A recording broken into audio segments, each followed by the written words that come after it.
Ya baik sahabat keluarga muslim dan juga sahabat risalah dimanapun Anda berada. Kita kembali lagi di segmen ketiga Fatur Rahman. Baik, kita Ya, akan lanjutkan materi kita mengenai betul. petunjuk Nabi dalam berinteraksi sosial. Mm-mm. Nah, tadi Ustadz mengenai poin kedua, bagaimana kita harus memperhatikan Psikologis ya. psikologi ya orang atau lawan bicara kita. Nah, Ustadz mungkin bisa kita lanjutkan ke poin ketiga nih, Ustadz. Ya, poin ketiga bahwa hendaklah kita memotivasi dan memuji lawan bicara kita bila kita dapati darinya sesuatu yang baik. Mm-mm. Nah, Nabi SAW melakukan itu di banyak kesempatannya. Nabi SAW berbicara kepada memuji Abu Hurairah radhiyallahu taala anhu, sahabat Nabi ini ketika bertanya kepada Nabi di saat Nabi SAW memberikan tausiah. Abu Hurairah bertanya kepada Nabi demikian, Man as'adun nas bi syafa'atika yaumal qiyamah. Siapakah orang yang paling beruntung mendapatkan syafaatmu kelak di hari kiamat ya Rasulullah?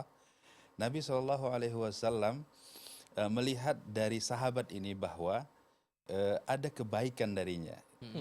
Bahwa dia mengikuti alur daripada ceramah Nabi itu, tausiah Nabi itu, kemudian dia memberikan pertanyaan. Nampak dia di sini sangat aktif. Lalu Nabi ingin memujinya. Nah, pertanyaannya itu bisa saja tadi langsung Nabi jawab dengan jawaban as'adun nas bi syafa'ati yaumal qiyamah man qala la ilaha illallah khalisan min qalbihi. Tetapi enggak langsung dijawab oleh Nabi, tetapi dia ingin memberikan muqaddimah dulu dengan memujinya. Orang ini harus dipuji agar supaya lebih semangat lagi dalam menuntut ilmu begitu. Nah, kemudian Nabi SAW mengatakan kepada dia sebelum dijawab, laqad alimtu alla yas'alani hadha su'al ahadun qablaka ya Aba Hurairah lima ra'aitu min hirsika 'alal ilm. Iya, Masya Allah. Dipuji Sebenarnya jawaban yang diinginkan oleh Abu Hurairah itu sudah cukup dengan perkataan Nabi ini tadi. Dia nggak perlu lagi jawaban yang tadi atas pertanyaan yang ditanyakannya. Nah, dia memuji dan memotivasi kebaikan kepada lawan bicaranya, sehingga orang itu hendak termotivasi untuk melakukan yang lebih baik lagi begitu. Nah, jadi kalau ada sesuatu yang baik dari lawan bicara kita, Masya Allah, antum bicaranya, ngomongnya fasih sekali bahasa Arabnya umpamanya. Atau kalimat antum bagus sekali, antum pilih untuk berbicara dan lain sebagainya. Ah, seperti itu. Baik, Masya Allah. Ini luar biasa juga ya. Betul, Apalagi kepada mungkin orang tua, kepada anak-anaknya banyak juga Ustadz yang anak-anaknya sudah melakukan kebaikan Ustadz. Betul. Tapi malah orang tuanya mengabaikan. Jadi akhirnya anak tersebut ngapain gitu. Ngapain gitu ya. Contohnya kalau umpamanya anak kita hendak kita didik untuk sholat jamaah di masjid. Kalau satu hari dia kita lihat pergi ke masjid untuk sholat berjamaah, jangan didiamkan. Panggil dia lalu dipuji. Masya Allah, anta ya bunai, anta ahsan wahid min abnai. Engkau adalah anakku yang paling bagus, paling cakep. Engkau pergi sholat ke masjid dan lain sebagainya. Nah, itu perkataan itu dari orang tua kepada anak itu sangat manjur, akan memberikan motivasi yang luar biasa kepada anak itu untuk melakukan kebaikan-kebaikan yang lainnya lagi. Demikian juga dalam berumah tangga. Kalau umpama satu hari istri kita memasak, lalu kurang garamnya, tentu kita akan komplain. Betul. Tentu kita akan kritik. Dek, kok kurang garam nih kan gitu. Kayak Orangnya, tawar nih ya. orang yang kita kritik biasanya ada sesuatu di hatinya, perasaan gak enak atau habis itu sedih dan lain sebagainya. Nah, kalau suatu hari kita dapati istri kita masak yang enak, pas rasanya, lezat sekali masakannya, jangan didiamkan. Nah, kita pun dianjurkan untuk memuji masakan itu, sebagaimana dulu kita mengkritiki kesalahan yang dilakukannya, agar supaya istri itu terus masak dan lebih enak lagi dan berkreasi di dalam masakannya. Betul, Masya Allah. Nah, ini hal yang dianggap sepele. Kadang orang tidak tahu untuk memotivasi, tapi kalau untuk mengkritik bisa Cepat ya. gampang Cepat. sekali gitu. Itulah yang sekarang manhaj orang-orang kebanyakan, bahwa mereka mengkritisi kesalahan dan kekeliruan, tetapi tak pernah memuji Nah, dan memotivasi kebaikan yang mereka lihat. Nah, ini bukan manhaj Nabi. Ini manhaj orang kebanyakan hari ini, tentu ini tidak boleh kita ikuti. Ya. Masya Allah. Bahkan antum Nas ketika ingin Iya. mengkritik orang, dipuji dulu, suara antum bagus tapi lebih bagus diam antum. Betul. Misalkan gitu. Udah dipuji jatuhkan ya. Baik, Masya Allah. Ustadz, Ya. kita selingi dulu Ustadz sebelum ke poin selanjutnya. Betul. Ini ada SMS nih ya. Ada SMS yang masuk Ustaz. Ini dari saudari kita pendengar radio ini Ustaz. Dia bertanya bahwasanya apakah Nabi dulu ketika berdakwah mendakwahi sahabat-sahabatnya juga membuat ketawa-ketawa atau gimana Ustaz? Ya. Hmm. Sampai terbahak-bahak mungkin madunya. Oh tidak, Mm-mm. tentu tidak seperti kebanyakan ustadz hari ini. Mm-mm. Nah, Nabi itu karena tadi beban risalah nubuwah itu sangat berat Mm-mm. yang dipikul beliau. Beliau tentu tidak pernah berceramah, memberikan tausiah di hadapan orang banyak ataupun person to person, orang per orang itu dengan bercanda dan terlalu berlebihan. Apalagi membuat orang ketawa sampai terpingkal-pingkal. Itu tidak ada pernah kita dapatkan riwayat atau cerita yang seperti itu. Karena Nabi sangat serius sekali. Bayangkan saja di Mekah beliau berdakwah selama 10 tahun, ya, hanya beberapa segelintir orang saja yang ikut dan beriman. Iya. Lalu beliau memaksa beliau keluar dari kota Mekah. Beliau pernah keluar mencoba untuk mengembangkan dakwah ke kota Taif. Kota Taif itu dataran tinggi, ibaratkan kalau di Medan ini seperti Brastaginya. Iya. Gitu. Sampai di sana juga beliau dilempari batu, dikeluarkan dari kota Taif itu, dihina, dicaci maki gitu kan. Kemudian memaksa, ya, keadaan memaksa sahabat-sahabatnya untuk berhijrah ke Habasyah, bahkan tidak hanya sekali, hijrah ke Habasyah itu 2 kali, hijrah Habasyah yang pertama, kemudian hijrah Habasyah yang kedua karena belum mereda situasi saat itu di Mekah. Kemudian Nabi hijrah ke Madinah, di sana beliau berdakwah selama 13 tahun lamanya. Bagaimana supaya orang-orang Yahudi di sana agar didakwahi untuk masuk Islam. Jadi tidak sempat untuk bercanda dan membuat orang ketawa terpingkal-pingkal. Dan ini bukan petunjuk Nabi SAW. Tapi kalau sekedar umpamanya, kalau sudah ceramah kita umpamanya, ada ustadz-ustadz, sudah lama setengah jam lebih atau 1 jam lebih mereka mendengarkan ceramah, ada joke-joke atau candaan-candaan yang ringan, boleh, tapi tidak terlalu Sampai membuat terpingkal-pingkal gitu ya. ketawanya atau didominasi ceramah itu dengan ketawa semua. Ini tidak baik tentunya. Wallahu ta'ala. Masya Allah. Kita lanjutkan nih Ustadz ke poin selanjutnya setelah kita dianjurkan untuk senantiasa memotivasi.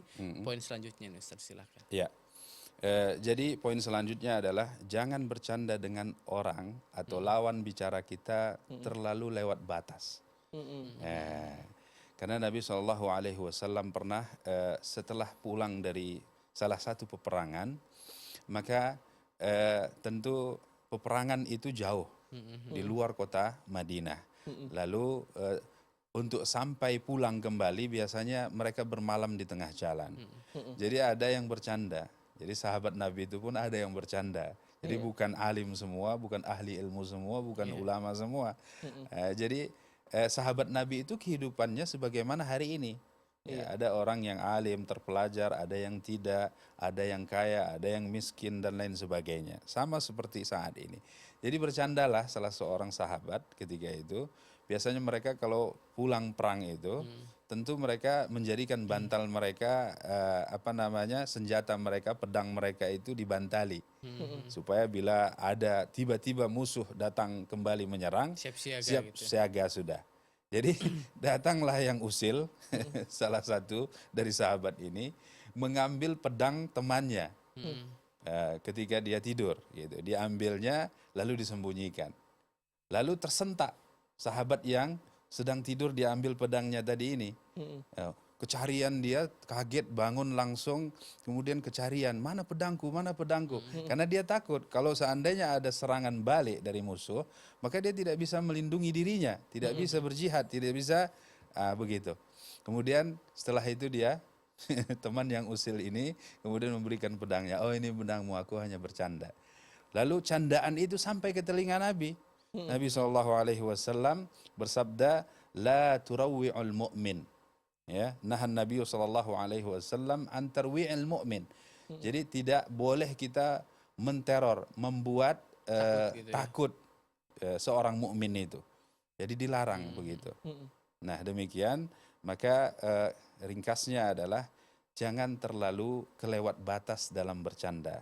Contoh lain umpamanya, kita di kantor kan suka kalau kerja itu HP-nya kan ditaruh di mana aja, di mana aja, apakah di atas meja atau di samping dan lain sebagainya. Datang yang usil ini teman kita umpamanya, diambilnya HP lalu disembunyikannya.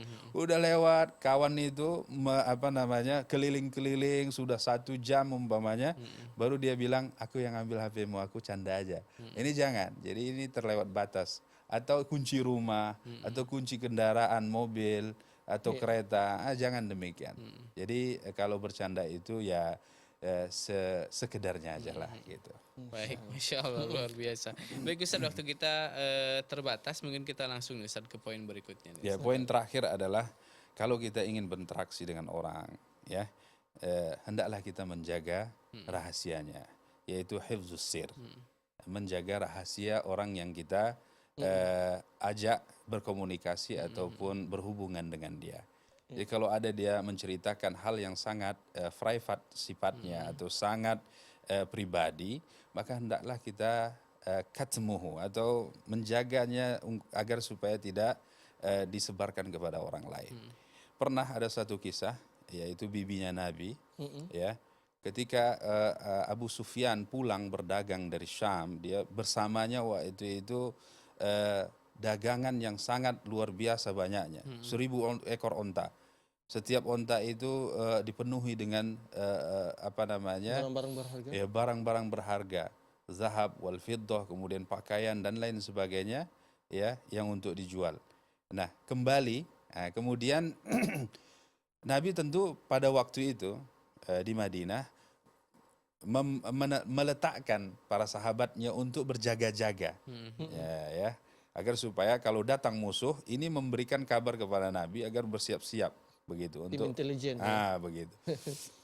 Jadi dilihatnya Abu Sufyan ini pulang dari Syam dengan perniagaan yang sangat luar biasa banyaknya. Tentu itu semua adalah hasil dari harta-harta sahabat-sahabat yang ditinggalkan ketika berhijrah dari Makkah ke Madinah. Nah, pada satu hari sebelum kejadian itu terjadi, nah bibi Nabi itu Atikah namanya, binti Abdul Muttalib, bermimpi bahwa akan terjadi sesuatu yang sangat merugikan penduduk Mekah. Yaitu tadi akan diambil barang dagangan itu, hasil perniagaan itu, ya, nantinya oleh Nabi SAW dan para sahabatnya di Madinah. Jadi bermimpilah Atikah ini, kemudian mimpinya ini diceritakan kepada saudaranya Al-Abbas, paman Nabi juga, Abbas radhiyallahu ta'ala anhu. Kemudian Abbas setelah diceritakan, keesok harinya ba'da subuh dia udah ceritakan ke orang. Kemudian belum matahari tinggi, sudah satu kota Mekah itu sudah mengetahui cerita mimpi yang bakal terjadi itu. Nah, jadi tidak dianjurkan kita untuk menyebarkan rahasia atau berita yang sangat privat sifatnya kepada orang lain. Ini akan menyakiti hati orang yang kita akan yang diajak bicara tadi. Nah, baik, Masya Allah. Ustaz, tidak terasa waktu kita karena tentunya saking asiknya ya membahas materi ini, Ustaz. Jazakallahu khairan atas ilmunya ini, Ustaz. Wa iyyakum. Sering mampir, Ustaz. Insyaallah. Dan sahabat keluarga muslim, sahabat Risalah, terima kasih banyak atas kebersamaan Anda dan mohon maaf atas segala kekurangan. Kita tutup dengan doa kafaratul majelis. Subhanakallahumma wa bihamdika asyhadu an la ilaha illa anta astaghfiruka wa atubu ilaik. Wassalamualaikum warahmatullahi wabarakatuh.